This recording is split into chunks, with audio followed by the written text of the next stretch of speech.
Vamos a orar para encomendar este tipo de cantos y de estudio de la palabra al Señor. Señor, en esta mañana, Señor, te quiero dar gracias por el hermoso día que nos has dado. Te quiero agradecer porque nos has permitido despertar con bien. Quiero rogarte, Señor, en esta hora, por este tiempo de canto, Señor, que tú lo bendigas, Señor, y también por el tiempo de estudio de tu palabra, que tú permitas que nuestros oídos estén atentos y nos des sabiduría para entender lo que nos van a compartir el día de hoy. Te ruego, Señor, que sea de bendición para nuestras vidas, que sea, Señor, alimento para nuestra alma. Lo pongo todo esto entre tus santas y benditas manos, en el nombre de Cristo Jesús. Amén.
Damos gracias a Dios que nos permite cantarle, alabarle, honrar y glorificar su santo nombre, y pues damos gracias que nos da esa oportunidad de poder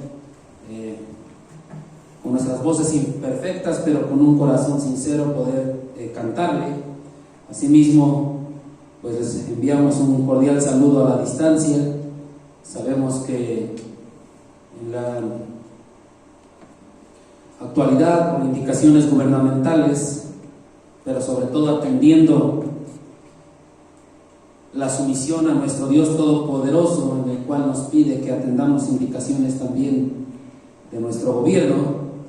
Y como ya lo saben, en el Estado de México, del 14 de diciembre al 11 de enero, pues se nos han dado ciertas indicaciones por protocolos de seguridad, protocolos sanitarios, y razón por la cual lo estamos haciendo de esta manera. Y ya a partir del día 11 de enero podemos estar nosotros reuniéndonos de manera normal, y como ya se les avisó también, a partir del viernes 15 de enero estaremos en nuestra primera reunión presencial como congregación, y les pedimos de favor pues estemos al pendiente de las indicaciones que vayan surgiendo. Y bueno, vamos a continuar con el estudio de la palabra del Señor, en el cual ya hemos venido estudiando el Evangelio de Mateo, como todos lo sabemos, y bueno, vamos a hacerlo nuevamente de la siguiente manera. Estamos estudiando Mateo ya varios capítulos, desde el 1 al 25. Vamos a iniciar con el capítulo 26, y algo que es importante que entendamos es que la cruz de Cristo es la esencia de la verdad redentora. La cruz de Cristo es una parte muy importante durante toda la sagrada historia del plan redentor de Dios. Sin esto no lo podemos nosotros llevar a cabo, no podemos tener alguna salvación si no es por medio de la cruz de Cristo. Todo el plan redentor de Dios se centra en la cruz de Cristo, y sin la cruz de Cristo no se tendría algún valor para el hombre pecador. Como seres humanos pecadores necesitamos de Cristo, necesitamos de la cruz de Cristo. Y solamente es a través de esta cruz de Cristo que el Señor, Dios Todopoderoso, ha provisto un camino para que los pecadores como tú y yo podamos ser salvos de la ira del Señor. Para poder estar unidos por medio de Cristo al Dios Santo y Poderoso, necesitamos la cruz de Cristo. Entonces, por medio de Cristo es que podemos unirnos a nuestro Dios Todopoderoso. En todas las Sagradas Escrituras podemos ver que la cruz es la esencia de la verdad redentora. Lo vemos en muchos ejemplos desde el Antiguo Testamento. Podemos verlo en el sacrificio, el primer sacrificio que se hizo por medio de Abel, hijo de Adán y Eva. Vemos la primera simbología del sacrificio, ese sacrificio de Cristo, la cruz de Cristo, por medio de la cual podemos nosotros ser salvos. Lo vemos en el arca de Noé, el medio que ocupó el Señor para poder salvar a la humanidad, y vemos también un gran rechazo. Lo vemos en el cordero sustituto proporcionado a Abraham allá en el monte Moriah. Seguramente recuerdan la historia cuando Abraham iba a sacrificar a Isaac, pero apareció un cordero sustituto. En la liberación de Egipto siempre vemos a Cristo ahí actuando, vemos a un sustituto. En la roca que se golpea para que brotara agua, vemos el poder de Dios. En la serpiente que levantó en el desierto cuando eran mordidos por las víboras, para que fuesen curados. Al mirar esa serpiente, vemos nuevamente la figura o la imagen de la cruz de Cristo y del poder redentor. En muchos eventos del Antiguo Testamento podemos encontrar esto. Ya en el Nuevo Testamento se ve con mayor profundidad la cruz de Cristo. Vemos al Bautista como último profeta y lo vemos ahí proclamando la venida de Cristo, proclamando lo que Cristo iba a hacer. Vemos al Bautista, vemos en todos los evangelios cómo están centrados en la cruz de Cristo como el medio de redención. Incluso el apóstol Pablo dijo: me propuse no saber entre vosotros cosa alguna sino a Jesucristo y a este crucificado. Primera de Corintios 2:2. Entonces vamos a estar viendo cómo la cruz de Cristo es el medio por el cual podemos obtener la redención. Tanto en el Antiguo Testamento como en el Nuevo Testamento, el evangelio cristiano debe de estar centrado, o el mensaje del cristiano debe de estar centrado en la muerte y en la resurrección de Cristo. Esa es la base principal, eso es lo básico que todos debemos de saber. Ahora, en el Evangelio de Mateo, vemos a Mateo que trata con la cruz de Cristo de una manera muy concisa, muy directa, muy concreta. Incluso se le ha conocido a esta parte del Evangelio de Mateo, versículos 25, 26, 27, se le ha conocido mucho como la narración extendida de la cruz. Vemos que él relata estos últimos acontecimientos de Jesús en la tierra. Mateo los relata muy detallados. Y esta de las últimas semanas de Cristo aquí en la tierra en su forma humana, mejor conocido de manera popular como la Semana Santa o la Semana Mayor, que comenzó en ese Domingo de Ramos, como se le conoce, es el inicio de esta semana. En ese primer domingo lo vemos en Mateo capítulo 21. Vemos entonces cómo Jesús entra de manera triunfal a Jerusalén. Ya el día lunes vemos a Jesús con la maldición de la higuera estéril, Mateo 21, 18 al 22. Y vamos viendo cómo van sucediendo las cosas. Mateo nos las va redactando. El martes por la mañana les habla de la parábola de los dos hijos, que también lo vemos en Mateo 21, versículos del 28 al 32. La parábola de los labradores malvados, capítulo 21 también.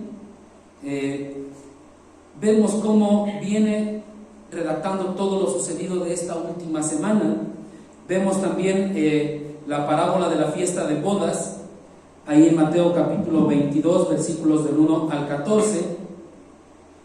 Y siempre se nos sigue redactando a detalle. Vemos las preguntas que le hicieron a Jesús y las cuales él viene contestando. El mismo martes vemos la reprensión que hizo Jesús a los escribas y fariseos en el capítulo 23 de Mateo.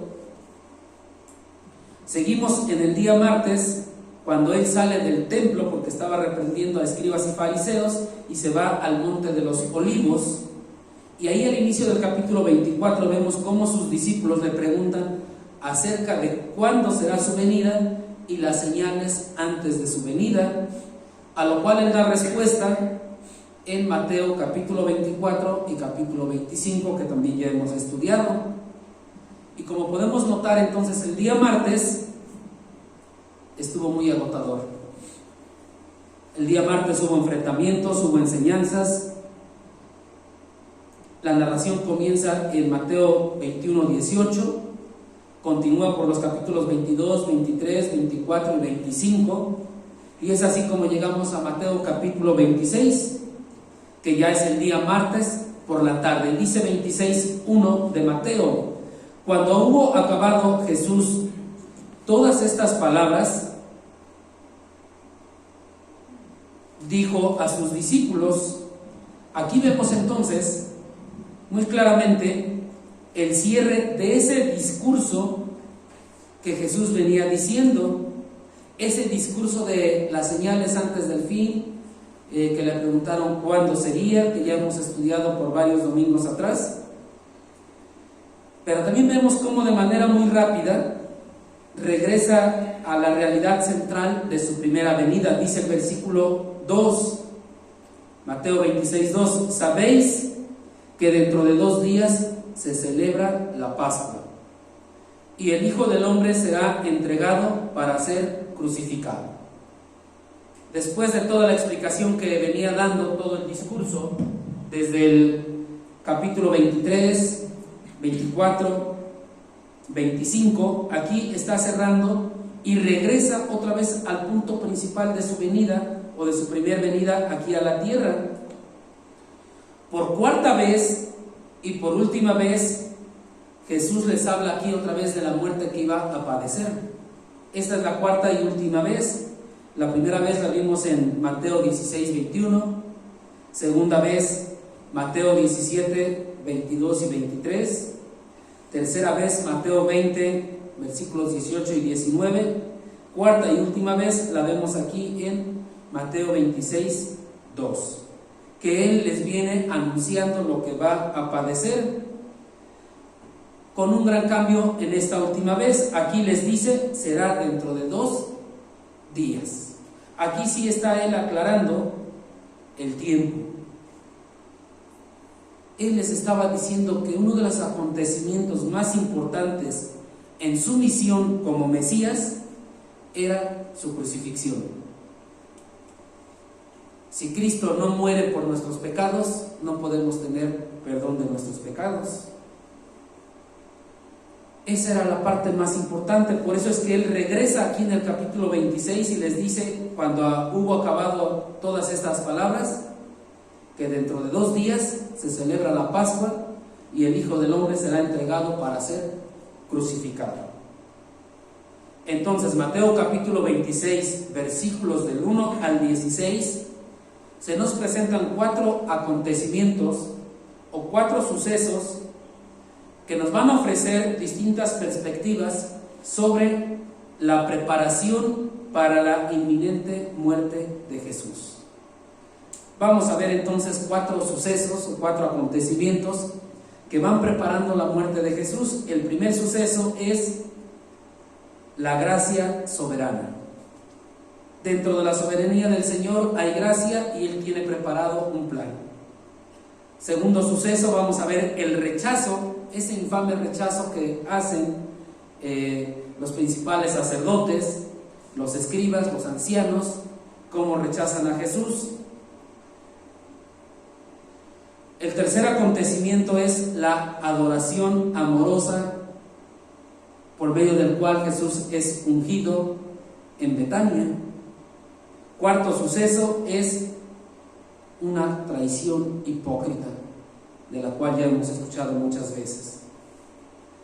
Cada uno de estos acontecimientos o sucesos están en el plan eterno de Dios, ya están programados de tal manera que van a ir sucediendo para que la redención del mundo sea conforme a los planes de Dios. Entonces todo sucede y todo sucedió conforme al plan divino del Señor, todo como estaba planeado divinamente. No es por casualidad, no es porque alguien se lo inventó. El día de hoy únicamente vamos a ver 2 acontecimientos o 2 sucesos que están en los versículos del 1 al 5 de Mateo 26, a lo cual voy a dar lectura y les pido de favor ahí en sus casas, en la comodidad de su hogar, ahí en su sala donde acostumbren ver las predicaciones, tengan a la mano su Biblia, porque a veces el que lee aquí enfrente lee muy mal. Entonces con sus Biblias vayan siguiendo la lectura. Por reverencia a la palabra del Señor, tengamos nuestras Biblias a la mano, hagamos la lectura y que nos concentremos a lo que el Señor tiene preparado el día de hoy para nosotros. Dice así la palabra del Señor, Mateo 26, del 1 al 5.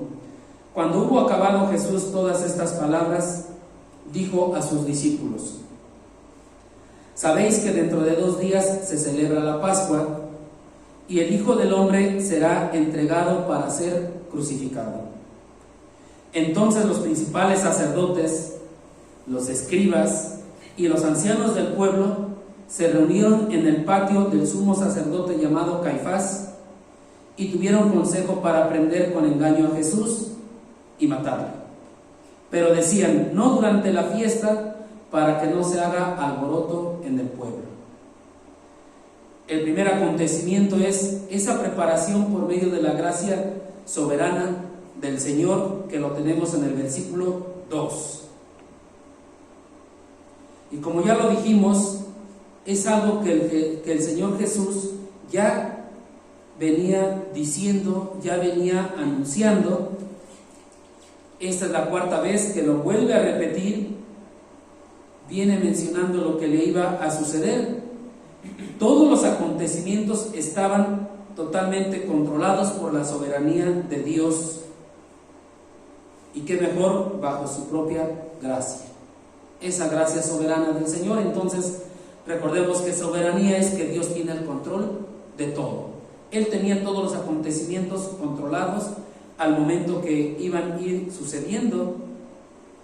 Dios Hijo, Jesucristo hombre, en su encarnación voluntariamente se limitó a ciertos atributos de su deidad.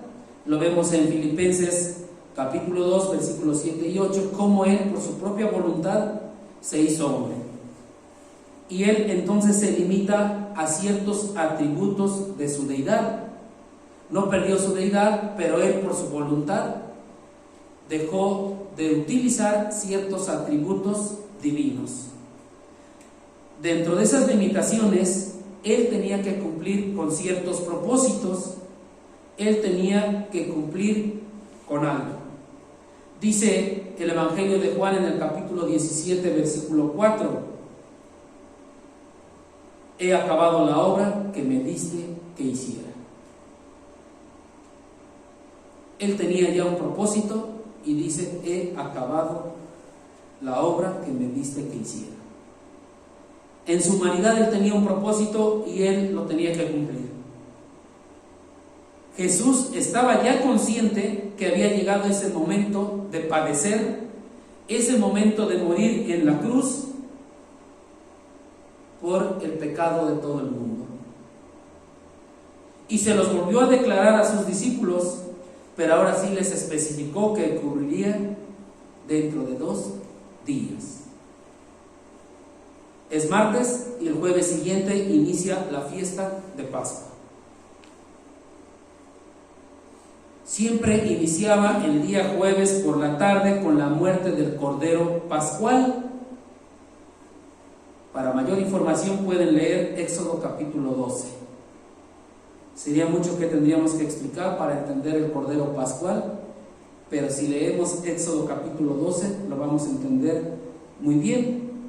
Sin embargo, también va a ser explicado cuando estudiemos Mateo capítulo 26, del versículo 17 en adelante. Razón por la cual en esta ocasión vamos a omitir lo que es el Cordero Pascual. Sin embargo, muchos hermanos que ya tienen años en el Evangelio lo saben muy bien, lo entienden muy bien. Pero este tiempo es el divinamente señalado para que el Hijo del Hombre sea entregado para ser crucificado. Todo está dentro de una programación divina, todo está bajo el plan de Dios. Hay bastantes profecías que indican con gran anterioridad esto que iba a suceder. Por lo tanto, no hay poder humano que pudiera cambiar las cosas. No hay poder humano que diga: pues no va a morir ahorita, va a morir después, o tiene que morir antes. Siempre está todo bajo el poder de Dios. En Juan 10, 18 dijo nuestro Señor Jesucristo que Él tiene poder para poner la vida y para volver a tomar la vida. pero todo está programado. En Juan 19, versículos 10 y 11, cuando estaba ante Pilato, Pilato le dice: ¿que no te das cuenta que yo tengo el poder para salvarte, para cambiar las cosas, y que ya no mueras, que ya no te crucifiquen? ¿Y que le contestó Jesús? No tuvieras poder o autoridad sobre mí si de arriba no te fuese dado. Entonces está todo programado, y lo que quieran hacer para cambiarlo va a ser imposible. En varias ocasiones anteriormente trataron de matar a Jesús. Ya desde Juan capítulo 5, versículo 18, vemos que intentaron matar a Jesús, pero no lo lograron. Y no lo lograron porque no estaba dentro de los planes divinos. Aún no era el tiempo. Hubo varios intentos por matar a Jesús, pero fallaron, fracasaron, porque no era el tiempo del Señor y no era ni la manera. Dice el apóstol Pedro en su primer discurso que dio ahí en Hechos capítulo 2, versículo 23, que era por el anticipado conocimiento de Dios. Todo estaba programado por Dios, planeado por Dios, y era porque Dios así lo quería. Entonces el momento apropiado para que Jesús muriera era la Pascua. Ese era el momento apropiado. Cuando los corderos expiatorios eran sacrificados, y estos corderos fueron símbolos de lo que el verdadero cordero, es decir, Jesucristo, pronto iba a lograr, y lo que para nosotros ya es en la actualidad una realidad. Es una realidad porque Él ya lo hizo. Es algo muy importante que debemos de entender. Desde Juan el Bautista podemos ver, ahí en el capítulo 1, versículo 29 de Mateo, vemos cómo Juan el Bautista está declarando y diciendo: he aquí el Cordero de Dios que quita el pecado del mundo. Juan el Bautista ya les había dicho a escribas y fariseos en todo el contexto: he aquí el Cordero de Dios. Pero tal parece que no lo querían entender. Ahora lo podemos ver nosotros como una realidad por la gracia soberana de Dios, porque esto ya sucedió. Y aquel que es creyente lo puede ver en su propia vida. Ahora sí lo puede palpar. Dice Apocalipsis 5:12, el Cordero inmolado. Ya lo vemos ahora a futuro. Es algo que tenemos que entender muy bien. El apóstol Pedro les dijo a los que habían sido esparcidos, ahí en su primer carta, en el capítulo 1, versículos 19 al 21, les dijo que era el Cordero sin mancha, el Cordero perfecto, el Cordero santo. Es algo que debemos de entender, y es algo que debemos de saber. Pero en el versículo 2 de Mateo 26 les dijo a sus discípulos: sabéis que dentro de 2 días se celebra la Pascua. Ya les estaba diciendo lo que iba a suceder, ya los estaba poniendo en alerta. Y como todos lo sabemos, los dardos que se prevén hieren menos. Les estaba anticipando lo que iba a suceder, les estaba diciendo lo que iba a pasar, incluso les estaba diciendo que ellos mismos iban a sufrir. Ya se los estaba aclarando muy bien. El acontecimiento número 2 es esa preparación por medio del infame rechazo que se tuvo. Dice el versículo 3 que principales sacerdotes, escribas y ancianos se reunieron.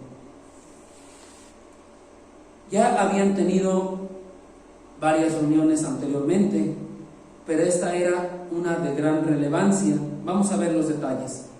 Dice que se reunieron los principales sacerdotes, es decir, la nobleza religiosa, los líderes religiosos del momento.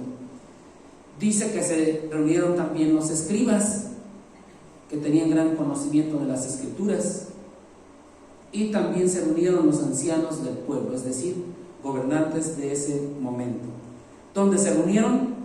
En el patio del sumo sacerdote Caifás. Caifás era una persona intrigante, traicionero, engañoso, era cruel. Cuando en la Biblia se le menciona, se le ve siempre buscando la destrucción del Señor. Su actuar de Caifás siempre era en base a su propia conveniencia. Incluso ahí en Juan 11:50 dijo: nos conviene que un solo hombre muera por el pueblo y no que toda la nación perezca. Estaba justificando que quería matar a Jesús. Y dice: mejor un solo hombre y no que toda la nación perezca. Caifás era un hombre muy malvado. Por tradición judía se sabe que el sumo sacerdote es el único que podía entrar al lugar santísimo.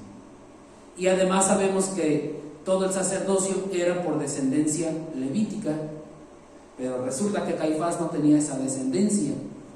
Hizo varias cosas para poder entrar en ese círculo y ser sumo sacerdote. Por eso se casó con Ana y ser parte de la familia de los levitas y poder ser entonces sumo sacerdote.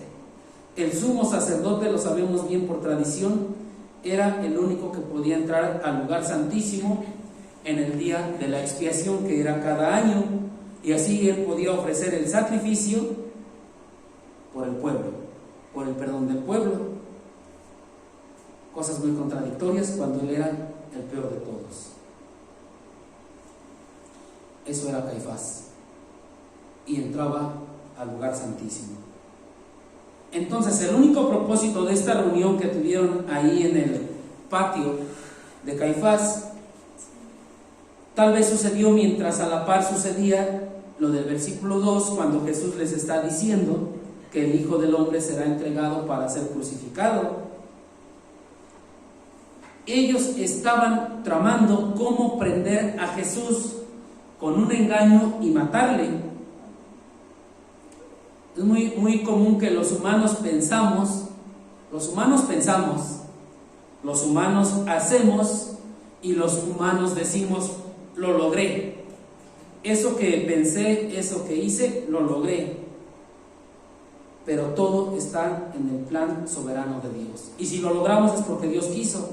Y si no lo logramos es porque Dios no quiere. Aquí su intención era matarle.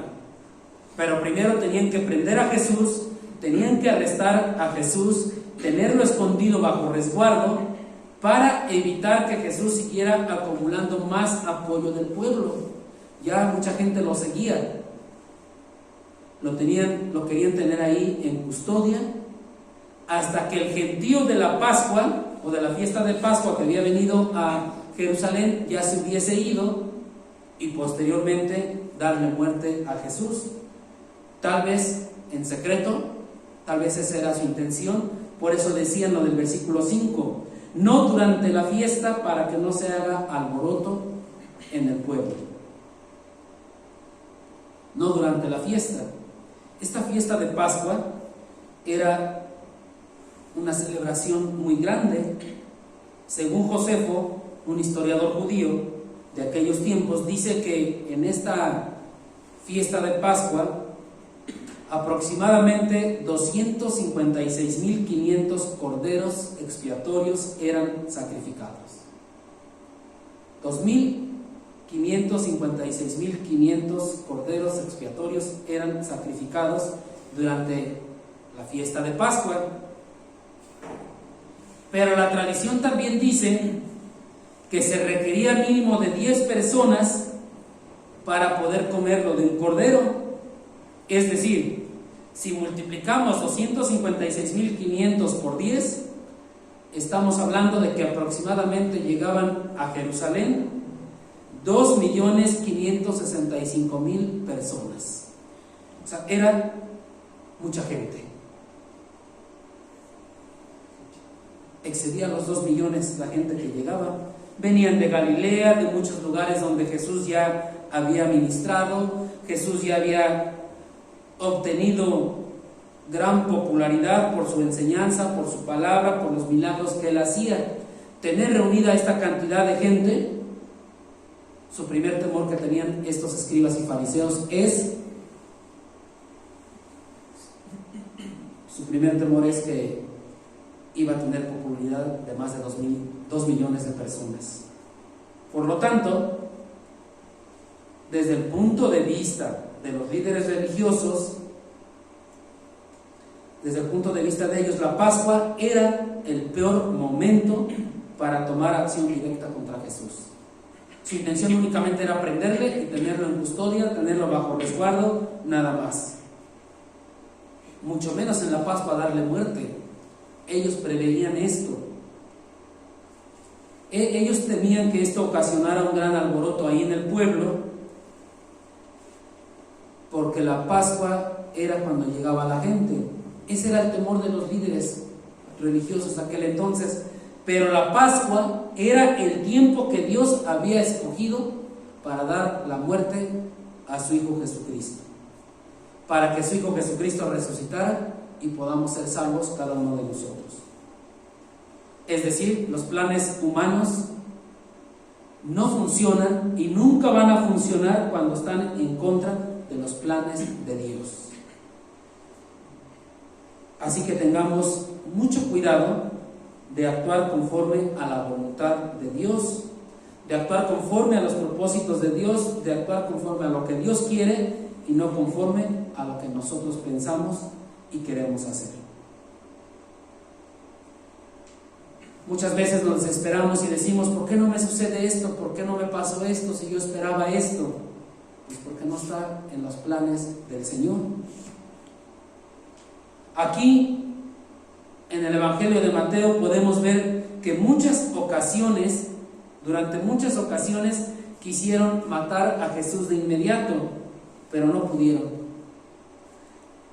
Ahora que querían posponer dicho acto, la postergación no dio resultado, porque el Señor tiene todo bajo control, Dios es soberano y Él tiene todo planeado. El tiempo de Dios no era 8 días después al terminar la fiesta de Pascua, sino era dentro de 2 días, es decir, no después de la Pascua, sino al inicio de la Pascua. Y entonces vemos aquí la soberanía de Dios en todo tiempo, en todo momento. La soberanía de Dios es muy difícil de entenderla. Y seguramente nos hemos preguntado alguna vez: ¿por qué no me pasó esto? ¿Por qué no sucedió esto? Si yo lo planeé así, si yo quise que fueran así las cosas, por eso dije esto, por eso hice esto, pero resulta que no sucedió. Y alguien te dice, un hermano: es por la soberanía de Dios. Sabemos que es por la soberanía de Dios, pero no entendí por qué. Es difícil entender la soberanía de Dios. ¿Por qué? Porque muchas veces no concuerda con lo que pensamos, con lo que planeamos. Y tratamos de esforzarnos por entender la voluntad de Dios, tratamos de esforzarnos por entender la soberanía de Dios y no la entendemos. En lugar de esforzarnos por entender la soberanía de Dios, debemos de esforzarnos por aceptar la soberanía de Dios. Y cuando nosotros aceptamos la soberanía de Dios, vamos a entender muy claramente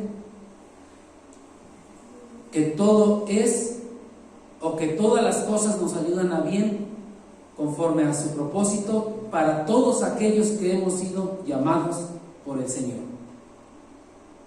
Entonces no nos corresponde entender la soberanía de Dios. No tenemos que esforzarnos por entenderla.